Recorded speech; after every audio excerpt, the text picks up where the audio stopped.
91편 1절에서 16절 말씀입니다. 시편 91편 1절부터 16절 말씀을 교독하겠습니다.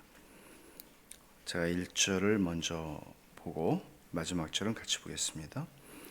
지존자의 은밀한 곳에 거주하며 전능자의 그늘 아래에 사는 자여, 나는 여호와를 향하여 말하기를 그는 나의 피난처요 나의 요새요 내가 의뢰하는 하나님이라 하리니, 이는 그가 너를 새 사냥꾼의 올무에서와 심한 전염병에서 건지실 것이미로다. 그가 너를 그의 깃으로 덮으시리니 네가 그의 날개 아래에 피하리로다. 그의 진실함은 방패와 손방패가 되시나니, 너는 밤에 찾아오는 공포와 낮에 날아드는 화살과 어두울 때 퍼지는 전염병과 밝을 때 닥쳐오는 재앙을 두려워하지 아니하리로다. 1000명이 내 왼쪽에서 10,000명이 내 오른쪽에서 엎드러지나 이 재앙이 내게 가까이 하지 못하리로다. 오직 너는 똑똑히 보리니 악인들의 보응을 내가 보리로다. 내가 말하기를 여호와는 나의 피난처시라 하고 지존자를 너의 거처로 삼았으므로 화가 내게 미치지 못하며 재앙이 내 장막에 가까이 오지 못하리니, 그가 너를 위하여 그의 천사들을 명령하사 내 모든 길에서 너를 지키게 하심이라. 발이 돌에 부딪히지 아니하게 하리로다. 네가 사자와 독사를 밟으며 젊은 사자와 뱀을 발로 누르리로다. 하나님이 이르시되 그가 나를 사랑한즉 내가 그를 건지리라. 그가 내 이름을 안즉 내가 그를 높이리라. 그가 내게 간구하리니 내가 그에게 응답하리라. 그들이 환난 당할 때에 내가 그와 함께하여 그를 건지고 영화롭게 하리라. 내가 그를 장수하게 함으로 그를 만족하게 하며 나의 구원을 그에게 보이리라 하시도다. 아멘. 저는 개인적으로 이 시편 91편을 읽을 때 자동적으로 떠오르는 책이 하나 있는데, 전능자의 그늘이라는 책이에요. 짐 엘리엇, 1956년에 에쿠아도르에 선교사로 갔다가 29살의 나이로 창에 찔려서 죽임을 당한 사람입니다. 그때 5사람의 젊은 선교사들이 죽임을 당했죠. 그 중에 하나가 짐 엘리엇이었고, 후에 그의 아내인 엘리자벳 엘리엇은 자기 남편의 전기를 썼는데, 그 전기의 제목이 바로 전능자의 그늘, 이 시편 91편 1절에서 가져온 것이었습니다. 그러니까 자기 남편의 삶은 전능자의 그늘 아래서 사는 삶이었다. 비록 짧은 29년의 삶이었지만 내 남편의 삶은 전능자의 그늘 아래에 있는 삶이었다 라고 얘기를 하는데, 결국은 창에 찔려 죽었어요. 29살에. 우리는 이런 질문을 던질 수 있을 겁니다. 수고와 슬픔뿐인 세상을 사는 우리는 내 인생이 전능자의 그늘 아래 사는 삶이라고 고백할 수 있는가? 그건 어떤 의미인가? 전능자의 그늘 아래 사는 삶. 그 앞에는 지존자의 은밀한 곳에 거주하는 자라는 말도 있죠. 같은 말입니다. 우리 삶에는 두려움과 불안함이 실제한다는 것을 부인할 수가 없습니다. 천재지변들도 있죠. 지진이 나거나 쓰나미가 나거나 하는 천재지변이 있는가 하면 원전 사고라든지 또는 건축물이 갑자기 붕괴하는 일이라든지 이런 인재 사고들도 있습니다. 그러니까 여러분 보세요. 전에도 아파트가 여기 짓다가 무너지죠. 또 철거할 건물이 그냥 무너져서 그 앞에 서 있던 분들이 또 갑작스러운 죽임을 당하는 일들이 일어나죠. 뿐만 아니라 갑작스럽게 어떤 치명적인 질병의 선고를 받는다든가, 또는 교통사고가 난다든가, 또는 강도사고가 난다든가, 이런 우발적인 사고들도 우리 인생에서 일어납니다. 근데 이제 일상적인, 눈에 보이는 그런 일상적인 범죄들도 있지만, 사실 그리스도인들은, 우리는 초자연을 믿는 사람들이잖아요. 눈에 보이는 게 다야. 우리는 그렇게만 믿지 않아요. 하나님은 보이지 아니하시지만 계시죠. 그리고 실제로 욥과 그 세 친구들이 그들의 눈으로 볼 수 없었던 사탄의 존재도 분명히 있었습니다. 그리고 이 세상에서 일어나는 많은 악에 대한 문제들도 연관이 있을 것입니다. 그러니까 우리는 이런 상황들 속에서 하나님이 예수를 믿는 사람들에게는 오늘 본문도 사실 우리가 잘 읽어보면 예수 믿는 사람들은 이런 일들을 당하지 않아, 이런 일을 겪지 않아, 그런 얘기를 하는 건 아니거든요. 그런 약속을 주시는 건 아니에요. 그러면 내 인생에서 어떤 이런 일들이 일어날 수 있는 개연성이 있고 그런 임의성이 있을 때 우리는 기독교 신앙이라는 것은 그럼 여기서 무슨 일을 하는가? 기독교 신앙은 내 삶에서 이런 불안하잖아요. 이런 세상을 살아가는 우리에게 기독교 신앙은 과연 어떤 우리의 마음을 어떻게 인도하는가 하는 것을 질문하게 되는 것이죠. 여러분들이 91편 지금 이 말씀을 읽으시면서 느끼셨을 수 있겠지만 이 시편은 위험을 당한 때를 위한 시편이라고 불려요. 여기에 굉장히 그런 위험한 상황들을 묘사하는 내용들이 반복적으로 굉장히 많이 나오고 있거든요. 그러니까 질병이라든지 또는 상실이라든지 또는 고난 가운데 있는 성도들에게 이 본문이 굉장히 큰 위로가 되었던 본문이었던 것이죠. 그리고 실제로 남편을 잃었던 엘리자벳 엘리엇에게도 이 본문은 큰 위로가 되었을 것입니다. 이 91편의 내용을 보면 1절과 2절에서는 이제 시인의 확신이죠. 나는 이것을 믿어. 신앙 고백 같은 거예요. 근데 이제 신앙 고백은 있는데 신앙 고백을 하기는 하는데 그게 내 삶에 별로 도움이 안 될 수 있잖아요. 결국 3절부터 13절까지는 뭔가 하면 자기가 믿는다고 하는 그 신앙 고백을 자기 자신에게 계속 말하는 거예요. 자기 자신에게 설교하는 거예요. 그런 내용 적용하는 거죠. 그리고 14절부터 16절에서는 하나님의 약속을 하나님이 이제 말씀하시는 거예요. 하나님의 약속을 다시 상기하는 것이죠. 이제 제일 먼저 1절과 2절을 보면 이런 말이에요. 그러니까 시인이 믿는 건 이거예요. 시인의 신앙 고백은 이거예요. 하나님 안에 있으면 안전해. 하나님 안에 있으면 안전해. 무슨 일이 일어나도 하나님 안에 있는 자는 안전해. 그런 얘기를 하는 거예요. 그러니까 답부터 말하고 시작하는 겁니다. 불안함과 두려움에서 벗어날 수 없는 인생은 죄의 결과로 주어진 것이죠. 그러나 죄의 결과로 그것이 주어졌지만 그런 인생을 우리는 살아가고 있지만 성도가 하나님 안에 있을 때에는 평안과 안전함을 누리고 살아갈 수 있다. 이렇게 단언을 합니다. 그게 1절과 2절이에요. 같이 한번 읽어볼까요? 지존자의 은밀한 곳에 거주하며 전능자의 그늘 아래 사는 자여, 나는 여호와를 향하여 말하기를 그는 나의 피난처요 나의 요새요 내가 의뢰하는 하나님이라 하리니. 신앙 고백이에요. 우리가 이 신앙 고백을 그냥 읽으면 참 좋다 그렇게 말할 수 있는데 사실 이 91편의 핵심이 여기에 담겨 있는데 하나님 안에 있으면 안전하다. 그러면 이런 불안하고 두려운 세상에서 우리의 마음이 빼앗길 수 없는 평안함을 누리고 안전함을 누리고 살아가려면 그 대상 어떤 사람들이 이런 걸 누릴 수 있지? 이게 이제 핵심이거든요. 도대체 이런 은혜를 누릴 수 있는 사람은 누구야? 나는 늘 두려운데, 나는 늘 불안한데 어떻게 하면 이런 장래의 일들에 대한 장래에 어떤 일이 일어나는 건 아니야? 하는 두려움, 불안함으로부터 내가 완전히 자유로울 수 있고 염려 없는 세상, 인생 그리고 두려움으로부터 자유한 인생을 내가 어떻게 살 수 있을까? 이런 약속이 누구에게 주어지는가? 이게 사실 오늘 91편에서 핵심이에요. 어떤 사람에게 주어지는 건가 하면 지존자의 은밀한 곳에 거주하고 전능자의 그늘 아래 사는 자에게 주어지는 거예요. 이 말을 다시 말하면 그냥 성도라고 말하지 않습니다. 잘 들으세요. 하나님이 성도의 삶을 궁극적으로 구원하세요. 궁극적으로 지키세요. 근데 우리가 이 세상을 살아가는 동안 이 은혜를 누리는 사람들은 누군가 하면은요, 그냥 성도라고 말하지 않고요, 지존자의 은밀한 곳에 거주하고 전능자의 그늘 아래 사는 자라고 말하는 거예요. 그럼 여러분 우리 자신에게 이 말을 물어볼 수 있죠. 나는 이 말 그대로 지금 탈굼이라고 하는 그냥 유대인들의 이 구약 성경 주석인데 거기는 이것도 모세 기도라고 얘기를 하거든요. 이어지는 90편에서부터 이어지는. 근데 모세의 기도든 다윗의 기도든 사실 그건 중요하지가 않아요. 중요한 건 그러면 나는 지존자의 은밀한 곳에 거주하고 있나? 여러분 거주지가 어디세요? 주소지가 있을 거 아니에요. 그럼 나의 거주지는 지존자의 은밀한 곳이라고 말할 수 있나? 나는 전능자의 그늘 아래 사는 게 맞나? 그런 사람들이 이걸 누린다고 지금 얘기를 하는 거거든요. 여러분 여기 은밀한 곳이라는 이 말을 한번 주목해 보세요. 어디를 말하는 거죠?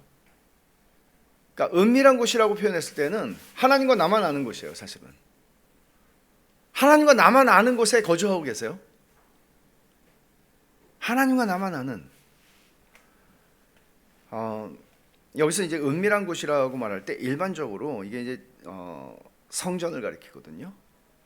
그러면 구약시대 성도들을 한번 생각해 보세요. 성전에서 사는 사람 없죠. 다 자기 집에서 살지 성전에서 사는 곳이 아니잖아요. 그럼 여기서 지존자의 은밀한 곳이라고 표현하는 것은 경건한 성도들은 언제나 예배자로서 하나님의 임재 앞에, 그분의 현존 앞에서 살아간다는 거죠. 그러니까 내가 살아가는 곳이 우리 주소지가 있는 집이고 또는 우리 직장이고 내가 많은 시간들을 보내는 곳일 수 있는데, 우리는 지존자의 은밀한 곳이라고 그곳을 말할 수 있나? 그럴 수 있는 장소들이 우리에게 있는가? 그런 질문들을 할 수 있습니다. 그리고 여기 거주한다, 또 산다, 그렇게 얘기하죠. 은밀한 곳에 거주하며 그늘 아래 사는 자요. 이거는 진짜로 우리가 집에 사는 것처럼 집에 그냥 하루 살고 마는 그런 호텔이나 이런 게 아니잖아요. 영속성, 지속성을 강조하는 표현이거든요. 거주한다, 산다라는 표현을 쓰고 있잖아요. 그러니까 그냥 내가 예배당에 일주일에 한번 예배하러 와, 예배드리러 와, 이런 차원의 얘기가 아니고, 너 지존자의 은밀한 곳에 거주하며 전능자의 그늘 아래 사는 자요. 너희들은 세상에서 아무리 물결이 높이 일고 아무리 비바람이 쳐도 너희들은 안전하다. 그것들이 너희를 두렵게 할 필요가 없다. 너희들은 두려움을 가질 필요가 없다. 근심할 필요가 없다. 라고 얘기를 하는 것이란 말이에요. 매튜 헨리가 주석을 쓴 청교도 목사 아니에요. 매튜 헨리는 이런 말을 합니다. 이 본문에 대해서. 하나님과 교제하는 삶을 사는 모든 사람은 그분의 보호 아래서 끊임없이 안전하며 따라서 항상 거룩한 평온함과 마음의 안정을 유지할 수 있다. 그러니까 이 해석은 명확한 거예요. 지존자의 은밀한 곳에 거주하며 전능자의 그늘 아래 산다는 것은 하나님과 교통함 속에, 교제함 속에 살아간다는 얘기예요. 그러니까 단순히 그 사람이 하루에 몇 분 기도하는가, 그 사람이 어떤 기도의 습관을 가지고 있는가, 그런 차원의 문제가 아니고 그 사람은 하나님과 교통함 속에 살아가는가, 하나님과의 교제 속에 살아가는가. 그래서 매튜 헨리가 하나님과 교제하는 삶을 사는 사람은 그분의 보호 아래서 끊임없이 안전하며 따라서 항상 거룩한 평온함과 마음의 안정을 유지할 수 있다 말합니다. 칼빈도 이런 의미에서 이렇게 말합니다. 신자들은 하나님의 보호가 얼마나 풍성한 범위까지 미치는지를 경험하는 만큼 그의 그늘 아래 거한다. 하나님의 보호하심이 얼마나 깊은 자리까지 임할 수 있는지를 경험하는 만큼 그 그늘 아래 거한다. 여러분들은 어떠세요? 여러분들의 여기 이제 3절부터는 온갖 위험, 어떤 발생할 수 있는 두려움, 많은 것들을 말하고 있죠.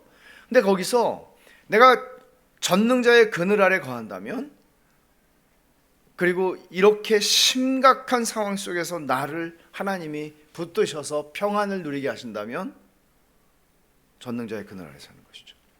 그만큼 약간은 좀 뼈아프게 들릴지도 모르겠는데 스펄전은 이 말을 좀 더 자세하게 말합니다.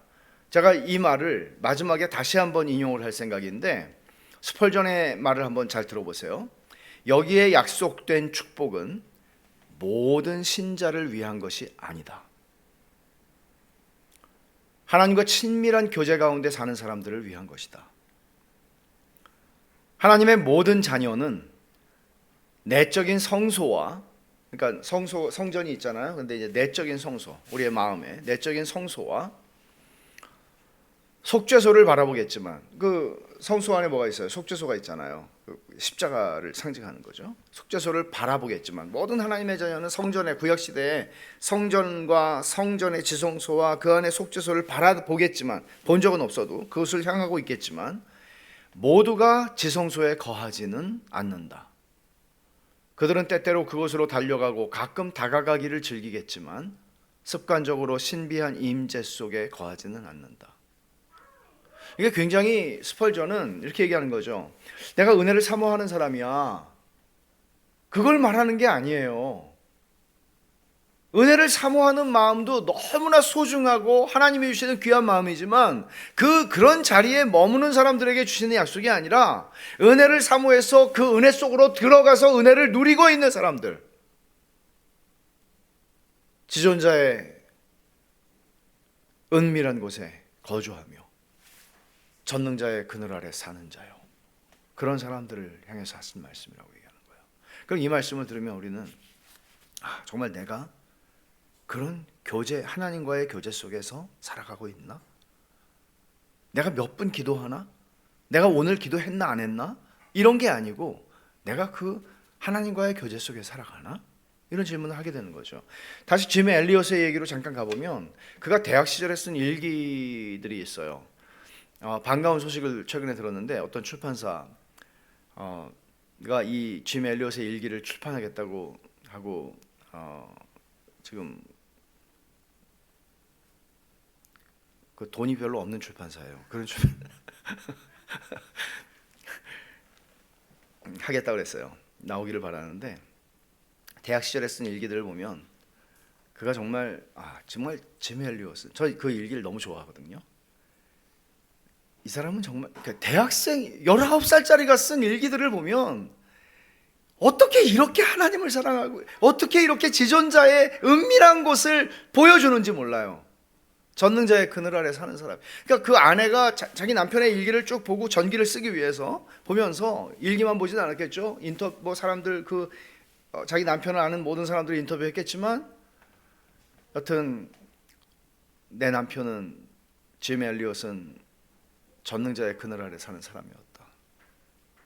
비록 하나님께서 그를 자기가 복음을 전하려고 했던 아우카 종족의 창에 찔려서 죽임을 당했지만 하나님이 그 순간에 그를 죽음으로부터 건져주시지는 않았지만 그러나 하나님은 내 남편을 보호하셨다고 쓴 거예요. 그러니까 1, 2절은 우리가 습관적으로, 이게 습관적으로라는 말이 되게 나쁜 의미로 쓰일 때가 많잖아요. 좀 형식적으로, 그냥 생각 없이.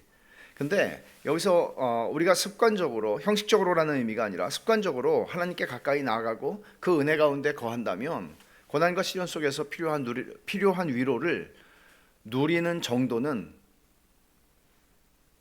매우 크겠죠. 매우 크다고 얌전하게 제가 말하지만 어마어마하겠죠. 엘리자베트 엘리엇의 생애를 통해서 우리가 보듯이 몇 년 전에 90 몇 세로 돌아가셨는데 그렇습니다. 그것을 경험하는 것이죠. 여기서 하나님에 대해서 네 가지 칭호로 불러요. 지존자, 전능자, 여호와, 그리고 내가 의뢰하는 하나님. 여기 지존자라고 하는 거는, 그러니까 히브리어도 다 다른 말들을 썼어요. 엘리온, 샤다이, 야훼, 엘로힘, 네 가지 칭호를 썼는데 여기 지존자라는 걸 한번 생각해 보세요. 지존자는 지극히 존귀하신 분, 영어로 the most high, 아주 최고로 높으신 하나님. 왜 이렇게 말을 했을까요?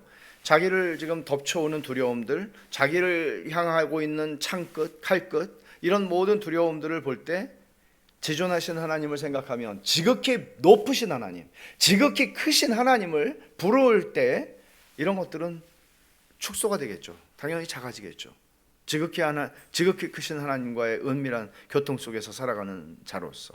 그리고 전능자, 샤다이, Almighty God, 전능하신 하나님이라고 부릅니다.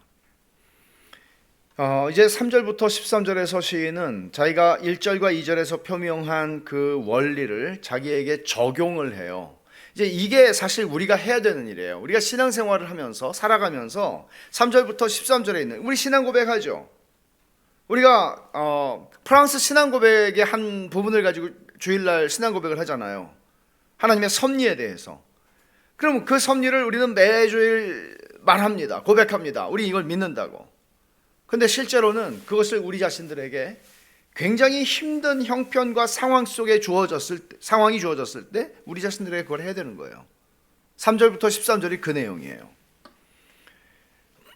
그래서 1, 2절에서 원리를 말할 때는 나라는 1인칭 단수가 사용됐어요. 보면은 내가 의뢰하는 나는 여호와를 향하여 말하기 그는 나의 피난처요 나의 요새요 그렇게 말했죠. 근데 3절에서는 2인칭 단수가 쓰여요. 너라고 하는 말이 있어요. 3절부터는 쭉 너가 나와요. 그러니까 시인이 자기 자신에게 너라고 말하는 거예요. 자기 자신에게 설교를 하는 거예요. 여러분 이게 우리에게는 필요한 일이죠. 시인이 적용하는 원리는 한마디로 이런 겁니다. 하나님이 자신을 피난처로 삼은 사람들, 하나님이 그 하나님의 은밀한 곳, 하나님의 그늘 아래 사는 사람들을 천사들의 손에 맡겨서 모든 위험으로부터 건지시기 때문에 어떤 위험도 어떤 두려움도 두려워하거나 염려하거나 불안해할 필요가 없다 하는 말을 자기에게 적용합니다. 그럼 우리도 똑같은 걸 믿잖아요. 우리도 1, 2절을 믿잖아요. 그러면 우리가 해야 되는 거는 우리를 두렵게 하는 일들이 얼마나 많아요. 이 세상에는 우리를 불안하게 만드는 요인들이 얼마나 많아요. 일어나지도 않은 일일지라도 그것들을 우리는 3절부터 13절에 시인이 하는 것처럼 우리 자신들에게 말할 필요가 있는 거죠. 여러분 여기에 다양한 위험과 파괴적인 고통들 사건들의 목록이 쭉 나오는데 한번 여러분 쭉 제가 한번 보세요. 3절에는 뭘 얘기하나 하면 새 사냥꾼의 올무, 새 잡는 사냥꾼의 올무, 새를 잡는 사냥꾼이 쳐놓은 올무들 얘기하는 거죠. 그리고 심한 전염병, 그리고 5절에는 밤에 찾아오는 공포, 낮에 날아드는 화살, 그 다음에 6절을 보시면 어두울 때 퍼지는 전염병, 밝을 때 닥쳐오는 재앙, 7절에는 이 재앙, 10절에는 화 재앙, 13절에는 사자와 독사, 이 독사는 코브라를 말하는 거예요. 그리고 젊은 사자와 뱀, 또 15절에 환란. 이런 목록들을 쭉 쓰고 있는데 하나하나를 생각을 해봐도 이건 정말 내가 제일 두려워하는 거지 뭐 이렇게 말할 수 있는 게 있을 수 있겠습니다만은 이런 목록을 시인이 이렇게 쭉 쓰는 이유는 아마도 하나님을 의지하는 사람들은 이 모든 것들로부터 안전하고 보호를 받는다는 것을 강조하기 위해서 그렇게 했을 것입니다. 근데 여기에 이 그 공격들 또는 위험들 이런 사건들 이런 것들은 사실 예측할 수 있는 게 별로 없어요. 그리고 눈에 띄지 않게 찾아오는 것들이에요. 밤에 찾아오는 공포, 밤에 퍼지는 전염병, 언제 내가 걸렸는지도 알 수가 없는 것이죠. 그렇기 때문에 강한 사람이든 약한 사람이든 소용없어요. 그 앞에서는 그냥 무기력할 수밖에 없고 자기를 스스로가 보호할 수 있는 게 아니에요. 그런 위험들을 지금 쭉 얘기하는 거죠. 게다가 보이지 않는 원수가 존재합니다. 그러면 3절부터 한번 보죠. 이는 그가 너를 새 사냥꾼의 올무에서와 심한 전염병에서 건지실 것이다 라고 말합니다. 이거는 신자들은 새 사냥꾼의 올무에 절대로 걸리는 법이 없어, 그리고 심한 전염병에도 걸리지 않아 라고 약속하는 내용은 아닙니다. 그런 순간에도 하나님은 마치 어미새가 자기의 날개로 보호하듯이 4절이죠 그게 그가 너를 그의 깃으로 덮으시리니 네가 그의 날개 아래 피하리로다. 그의 진실함은 방패와 손방패가 되시나니. 마치 날개 그늘 아래 이 1절에서 말한 것도 전능자의 그늘 아래 사는 자요 그런 느낌이 있잖아요. 여기서도 날개로 보호하는 것처럼 어미 새가 그렇게 보호하는데 부드럽지만 방패와 손방패가 되신다고 그러잖아요. 그러니까 전신갑주처럼 또 강력하게 보호를 하신다는 거죠. 근데 여기 그 4절에 보면 그의 진실함은 방패와 손방패가 되신다 그랬는데 방패는 전신을 가리는 방패를 얘기하고요. 그 손방패는 동그랗게 잡는 그런 방패를 얘기하거든요. 근데 여기서 그의 진실함은 방패와 손방패가 되신다는 말은 어떤 의미일 것 같아요? 그러니까 이 그의 진실함이라고 여기서 표현했지만 이게 하나님의 모든 속성들을 다 성품들을 표현하는 말이거든요. 그러니까 하나님의 성품이 얼마나 그러니까 여러분들이 하나님의 성품을 안다는 것은 하나님이 선하시다는 것을 안다는 것, 하나님의 인자하심을 안다는 것, 이것은 우리를 얼마나 강력하게 보호해 주는 것인가를 말하는 것입니다. 5절과 6절을 보시면 너는 밤에 찾아오는 공포와 낮에 날아드는 화살과 어두울 때 퍼지는 전염병과 밝을 때 닥쳐오는 재앙을 두려워하지 아니하리로다. 여기 두려워하지 아니하리로다라는 말은 그냥 단순 미래인데요. 이 말은 하나님의 그러니까 그의 진실함은 방패와 손방패가 되신다니 그랬잖아요. 그러니까 하나님의 진실함을, 하나님의 성품을 믿는 것의 결과로 주어지는 게 두려워하지 않는 거예요. 논리적으로는 맞잖아요. 하나님 되심을 믿는 사람이 두려워할 게 뭐가 있어요? 하나님이 지존자, 하나님이 제일 높으신 분인데, 하나님이 제일 높으신데 그 밑에 있는 것들이 무슨 짓을 하든 두려워할 필요가 없죠. 무슨 일이 일어나든 하나님이 알고 계시고 간섭하고 계시고 그분의 손 아래서 일어나는 일인데 두려워할 게 뭐가 있겠어요? 그러니까 하나님이 하나님이신 것을 믿는 사람은 두려워할 필요가 없다, 그런 얘기를 하는 것이고, 또 한편으로는 두려워하지 아니하리로다는 말은 금지 명령이에요. 이거는 어떤 명령이에요? 하나님의 속성을 아는 경건하고 신실한 사람들은 어떤 것도 두려워하면 안 돼, 이렇게 얘기하는 거예요. 두려워하지 마. 성경에 두려워하지 말라는 말 되게 많이 나오잖아요. 왜 그래요? 그건 우리의 고백하는 신앙을 부인하는 거니까. 우리가 고백하는 신앙을 부인하는 거예요. 그거는 두려워한다는 것은. 제가 우리가 하나님을 오해했다라는 책에서도 그런 말을 쓴 게 있는데 되게 두려웠거든요. 인도네시아 살 때 아내는 계속 아프죠. 이러다가 저 사람 죽는 거 아닌가? 그러면 죽으면 애들은 지금 1살 2살인데 이것들을 내가 어떻게 하지? 그러니까 막 생각하는 거예요. 두려운 거예요.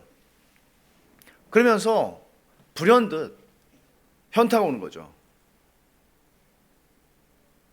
믿음이, 내가 하나님을 믿는데 이런 두려움은 왜 있어요? 이게 어떻게, 이 두려움의 정체는 뭐지? 믿음하고 이거는 같이 설 수 없는 건데, 내 안에서, 한 인격 안에서 하나님을 믿는다는 믿음과 이런 두려움, 정체 모를 두려움, 이게 뭐예요? 밤에 찾아오는 공포 같은 거예요. 갑자기 불현듯 두려워지는 거예요. 잠에서 깨가지고 두려움에 잠을 이루지 못하는 거예요. 낮에 날아드는 화살, 벌건 대낮인데 어디서 나를 공격하는 화살이 어디서 나타날지 몰라요. 어두울 때 퍼지는 전염병, 밝을 때 닥쳐오는 재앙. 어떤 사람은 이 91편에 대한 책들을 쭉 보는데 어떤 사람은 그런 얘기를 썼더라고요. 이렇게 어떤 상담하는 사람인데 많은 케이스들을 상담할 거 아니에요. 근데 이제 너무 피곤해서 낮에 잠깐 잠이 들었는데 그 자기가 상담했던 어떤 내용들이 갑자기 자기를 확 엄습하면서 막 두려움과 공포 속에 막 사로잡히는 그런 경험들을 하면서 이 구절을 떠올렸다. 밤에 찾아오는 공포와 낮에 날아드는 화살과 이 재앙을 두려워하지 아니하리로다 라고 말하는 거죠. 그러니까 어떤 이 밤낮 이렇게 지금 표현하고 있는데, 이런 것들은 어떤 악의 정체를 알 수 없는 악의 총체를 가리키는 말일 수도 있어요.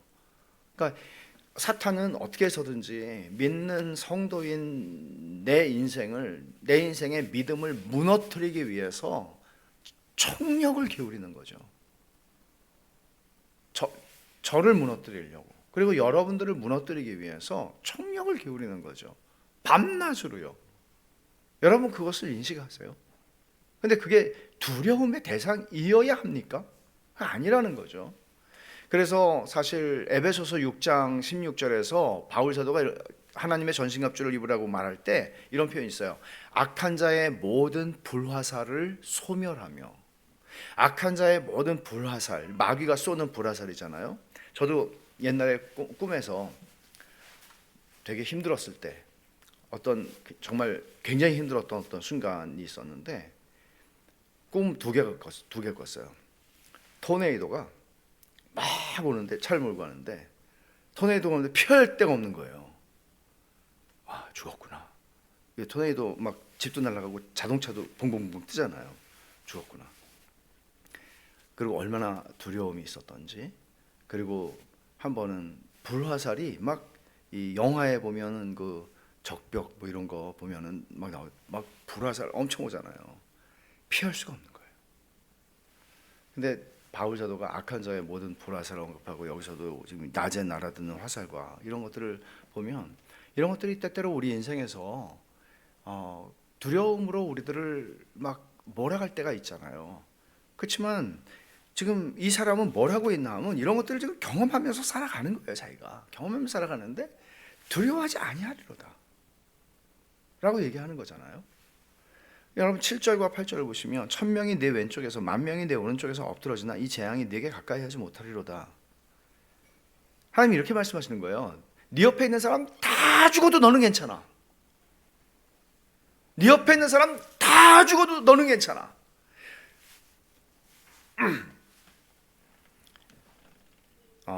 예수님이 누가복음 21장에 이제 십자가에 죽으시기 전에 제자들에게 이런 말씀하세요. 심지어 부모와 형제와 친척과 벗이 너희를 넘겨주어 너희 중에 몇을 죽이게 하겠고 또 너희가 내 이름으로 말미암아 모든 사람에게 미움을 받을 것이나 그 다음에 뭐라고 그러냐면 너희 머리털 하나도 상하지 아니하리라.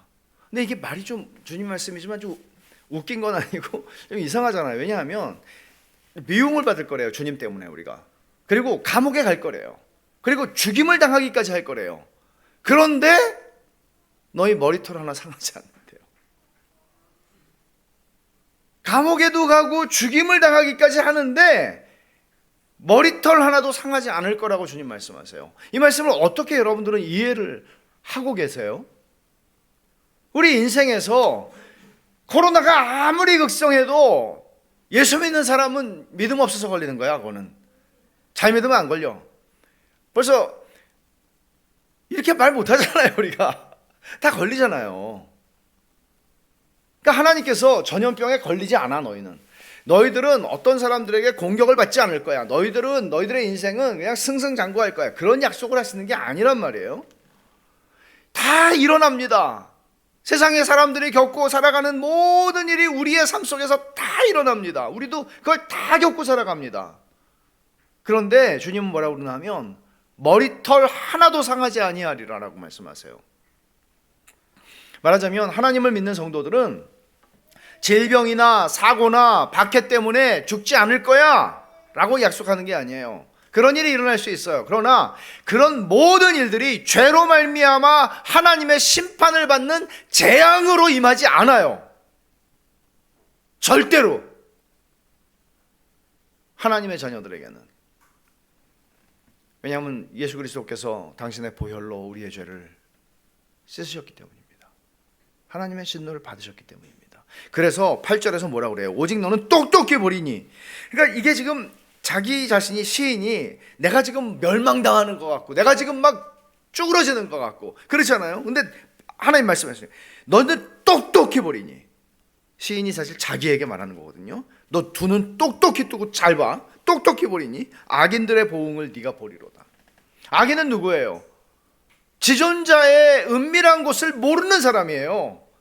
전능자의 그늘에 그걸 원치 않는 사람이에요. 자기 힘으로 살아가는 사람이에요. 하나님을 만나기를 원치 않는 사람들이에요. 그래서 9절과 10절을 보면 네가 말하기를 여호와는 나의 피난처시라 하고 지존자를 너의 거처로 삼았으므로 지금 1절을 지금 반복하는 거잖아요. 1절 2절을 그 원리를 자기가 신앙 고백하는 그 내용을 넌 그렇게 신앙을 고백하잖아. 그럼 10절에 화가 네게 미치지 못하며 재앙이 네 장막에 가까이 오지 못해. 이 스펄전이 이 본문을 설교하면서 자기 자신의 경험담을 얘기를 하는데요. 자기가 런던에 이제 목회를 시작하고 1854년에 런던에 온 지 1년이 안 됐을 때 콜레라가 이 런던에 이제 퍼지게 돼요. 그래서 이제 그 스펄전의 교회에서도 많은 사람들이 고생을 하고 또 죽습니다. 그래서 거의 매일 병자신방은 끝이 없고 거의 매일 장례식을 인도했습니다. 거의 매일 장례식을 인도했어요. 상상할 수도 없죠. 그러니까 육신적으로도 지치지만 마음도 너무나 약해지고 자기도 이러다가 병에 걸려서 죽겠다는 이제 확신이 드는 거죠. 이게 며칠 못 가서 나도 결국 걸려서 죽을 거야. 이런 이제 생각이 드는 거예요. 젊었을 때인데. 그래서 이게 너무 힘들다. 거의 주저앉을 그런 지경이 되었을 때 인생에 그럴 때가 있잖아요. 이제 그날도 슬픈 마음으로 이제 장례식에서 몸과 마음이 다 지쳐서 장례식에서 이제 돌아오고 있는데 도버 거리에 한 제화점 신발 가게 창문에 바깥에다가 종이에다 써붙인 말을 보게 됐어요. 그 종이에다가 굵은 글씨로 시편 91편 9절과 10절이 쓰여져 있었던 거예요. 네가 말하기를 여호와는 나의 피난처시라 하고 지존자를 너의 거처로 삼았으므로 네가 그렇게 말했잖아. 너 장례식 가서도 말했고 너 설교하면서도 말했고 네가 말했잖아. 말해.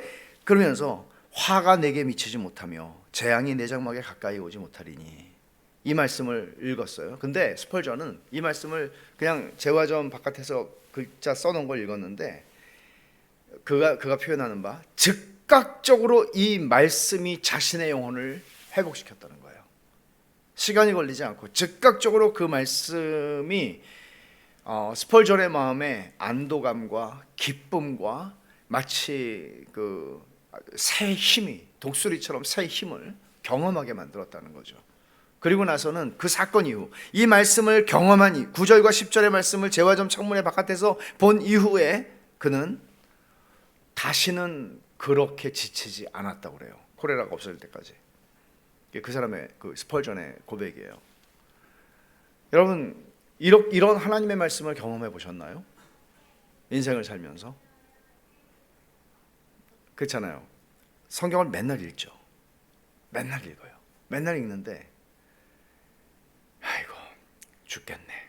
이렇게 더 이상 살 수 없을 것 같은 그런 힘듦이 찾아왔을 때가 있죠, 인생에서. 근데 어느 날 똑같은 성경인데 글자가 갑자기 이만하게 보이는 거죠. 글자가 막 살아서 막 움직이는 거, 요동하는 것처럼 똑바로 보라고 그런 은혜가 있죠. 근데 이제 스펄전의 경우는 그랬어요. 근데 11절에 보면 그걸 설명해요. 그가 너를 위하여 그의 천사들을 명령하사 내 모든 길에서 너를 지키게 하심이라. 하나님이 어떻게 스펄전에게 그런 일이 일어났지? 또 우리의 삶에는 어떻게 그런 일들이 일어날 수 있을까? 왜냐하면 하나님께서 천사들을 명하여 너의 모든 길에서 너를 지키게 하셨기 때문에 그런 일들이 일어난다는 거예요. 하나님이 천사들에게 명하여 우리를 지키게 하셨다는 거죠. 보호하라고 하셨다는 거죠. 어디서? 내 모든 길에서. 그러니까 어떤 사람들은 이제 이런 말씀들을 보고 신자들에게는 각각 수호 천사가 하나씩 있다, 뭐 이렇게 말하잖아요. 그건 성경적으로 증명하기가 어려운 얘기죠. 그러나 분명한 건 하나님께서 천사들을 명하여 당신의 백성을, 성도를 지키게 명하십니다. 모든 길에서 너를 지키게 하십니다. 스펄전에게도 그 길에서 그를 지키신 것입니다. 어디로 가든지 무엇을 하든지 하나님이 천사들을 명해서 성도들을 보호하게 하십니다. 그렇지만 성도들이 천사들을 이용해서 이기적인 목적을 이루는 건 아니죠. 주가가 어떻게 될지를 천사에게 물어보고 주식을 팔지 말지 살지 말지를 결정하는 거 아니잖아요. 예수님께서 이렇게 말씀하셨어요. 마태복음 26장에 예수님을 잡으러 오는 그 군인들 앞에서 너는 내가 내 아버지께 구하여 지금 12군단 더 되는 천사를 보내시게 할 수 없는 줄로 아느냐? 주님은 그런 목적으로, 이기적인 목적으로 쓰지 않으셨다는 거죠. 그러니까 우리가 어떤 위험 속에 있을지라도 하나님의 보호를 우리가 확신할 수 있는 이유가 있어요. 그건 뭔가 하면 하나님께서 너를 위하여, 보세요, 그가 너를 위하여 그의 천사들을 명령하사 내 모든 길에서 너를 지키게 하심이라고 말씀하잖아요. 이게 하나님의 말씀이잖아요. 하나님의 약속이잖아요. 두려워하지 아니하리로다 라고 하는 거죠. 실제로 천사에 대해서 성경에 많은 말을 하고 있지 않지만 히브리서 기자는 히브리서 1장 14절에 모든 천사들은 섬기는 영으로서 구원받을 상속자들을 위해 섬기라고 보내심이 아니냐. 천사들을 막 숭배하고 그랬거든요, 1세기에. 그러니까 천사는 숭배의 대상이 아니야. 천사는 너희들을 섬기라고 하나님이 명령하여 섬기는 존재들이야 라고 말씀하시잖아요. 12절을 보시면 그들이 그들의 손으로 너를 붙들어 발이 돌에 부딪히지 아니하게 하리로다. 여러분 이거 어디서 본 말씀 아니에요? 사탄이 예수님을 시험하려고 40일을 줄이신 후에 예수님을 성전 꼭대기에 데리고 가서 너 여기서 뛰어내려라. 네가 하나님의 아들이면 하나님이 천사들을 보내요 내 발이 땅에 부딪히지 않도록 너를 보호하실 것이다. 이 말씀을 그대로 인용했어요. 사탄이. 예수님은 자기 증명을 위해서 천사를 동원하시지 않으셨습니다. 하나님을 시험하지 말라고 하고 사탄을 대적하셨습니다.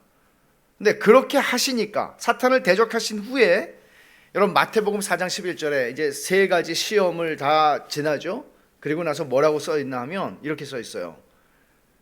천사들이 수종들더라. 천사들이 나를 보호하나 보호하지 않나, 내가 어떤 천사를 시험하고 그럼으로써 하나님을 시험하는 게 아니라 하나님의 말씀을 믿고 하나님을 시험하는 자리에 가지 않으면서 사탄에게 너 주 너의 하나님을 시험하지 마.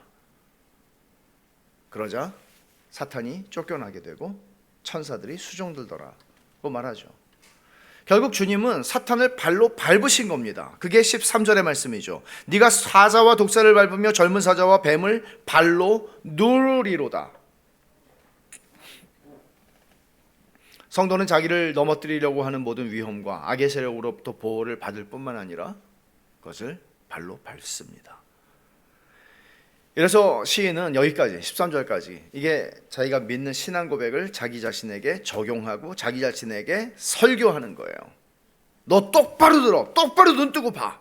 악인들이 멸망해. 넌 두려워할 게 없어. 두려워 아니하리로다 라고 말하는 거예요. 그리고는 이제 14절부터 16절은 하나님의 말씀이죠. 하나님이 이제 화자가 되는 거예요. 하나님이 말씀하세요.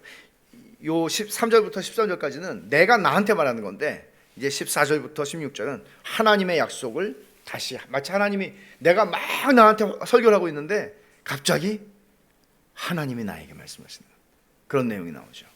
14절을 보시면은 하나님이 이르시되 그렇게 말하잖아요. 이제 하나님이 화자가 되셔요.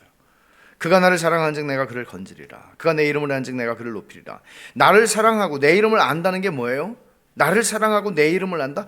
여러분이 하나님을 사랑하세요? 그리고 여러분들이 하나님의 이름을 아세요? 그 말은 1절에 있는 그 말을 반복하는 거예요. 지존자의 은밀한 곳에 거주하며 전능자의 그늘 아래 사는 사람이라는 얘기예요. 그의 진실함은 방패와 손방패가 되시나니 라고 말할 수 있는 사람이에요. 하나님을 아는 사람이에요.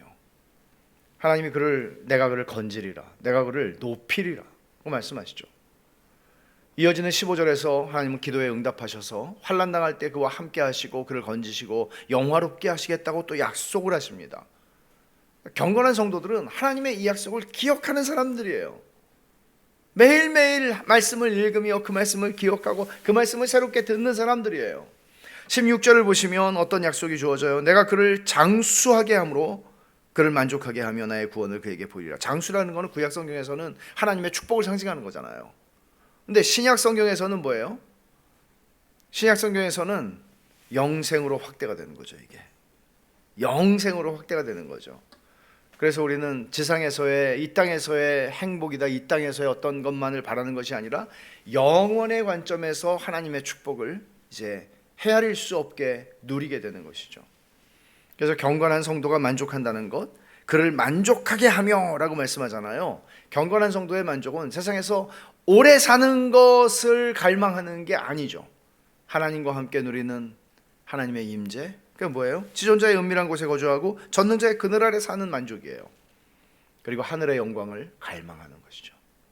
이게 성도의 만족이에요. 그래서 그리스도인은 젊어서 죽든지 늙어서 죽든지 만족하고 주님께로 갈 수 있는 사람들이에요. 왜냐하면 무덤 너머에 주님의 재림을 바라보는 사람들이에요. 이게 성도들이에요. 죽음을 두려워할 수 없죠. 오늘 이 말씀을 여러분들은 어떻게 들으셨어요? 시인이 고백하는 것처럼 우리 삶에는 이런 일이 다 일어나요. 두려운 일, 불안하게 만드는 일 다 일어나요. 근데 믿음이라고 하는, 하나님을 믿는다는 것은 도대체 우리 안에서 어떤 일을 하나요? 죽은 믿음은 아무 일도 하지 않겠지만 우리가 살아있는 믿음을 가지고 있다면 그 믿음은 여러분 안에서 어떤 일을 하던가요? 그 믿음은, 여러분들은 믿음이 일하는 걸 알고 계세요? 느끼고 계세요? 보고 계세요? 그게 아니라면 여러분, 우리 믿음은 헛된 것 아닙니까? 예기치 못한 위험과 불화살이 날아들지라도 지존자의 은밀한 곳에 거주하고 전능자의 그늘 아래 사는 사람은 아무것도 두려워할 필요가 없다, 그 말 하는 거잖아요. 하나님은 당연히 당신의 자녀들이 이 땅에서 불안해서 못 살고 두려워서 못 살고 그런 삶을 살기를 원치 않죠. 세상에 어느 부모가 자기 자식이 그렇게 살기를 원하는 부모가 누가 있겠습니까? 부모들도 그런 얘기 하잖아요. 아이들이 막 다음날 숙제를 걱정하고 뭐 별의별 걱정할 게 많잖아요. 걱정하지 마. 괜찮아. 걱정하지 마. 아빠가 도와줄게. 제가 옛날에 글짓기 못 써가지고 막 힘들어할 때 제가 써줬거든요. 그래갖고 전교 1등을 또 받아와가지고 참 그때 민망하기가 짝이 없는 그 선생님들이 대단하신 분들이에요. 그럼 어떻게 그렇게 알아보시고 하늘의 아버지가 우리가 걱정하고 근심하고 두려워하고 불안하게 사는 걸 원치 않으시죠. 당연히. 야, 내가 지존자야. 내가 전능자야. 내가 네가 의뢰하는 너의 하나님이야. 말씀하시는 거죠. 얘야, 내가 천사들을 명해서 너를 지키라고 말했어. 너의 모든 길에서 지키라고 말했어. 네 옆에서 1000명이 쓰러지고 네 오른쪽에서 10,000명이 쓰러져. 너는 괜찮아. 걱정하지 마. 바울은 믿음 때문에 고난의 일상을 살아가는 로마의 그리스도인들한테 이렇게 말했잖아요. 이 모든 일에 우리를 사랑하시는 이로 말미암아 우리가 넉넉히 이기느니라. 어디서 바울은 이런 말을 하죠? 이 말씀을 통해서 그런 말을 하는 거예요. 구약 성경에 있는 이 말씀들을 통해서, 약속들을 통해서 그런 말을 하는 거예요. 제가 이 말씀 마치기 전에 다시 강조하지 않을 수 없는 91편의 핵심 기억하십시오. 누가 이 사랑을 누리고 살아갑니까? 누가 이런 두려움과 불안함에서 자유로울 수 있고 평안과 만족을 누릴 수 있습니까? 지존자의 은밀한 곳에 거주하고 전능자의 그늘 아래 사는 사람입니다.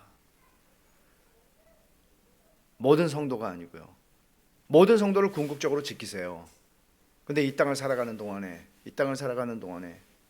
불안함과 두려움과 온갖 것들로부터 우리의 마음이 산란해지고 우리의 마음이 못 살 것 같고 그런 자리에 이르지 아니합니다.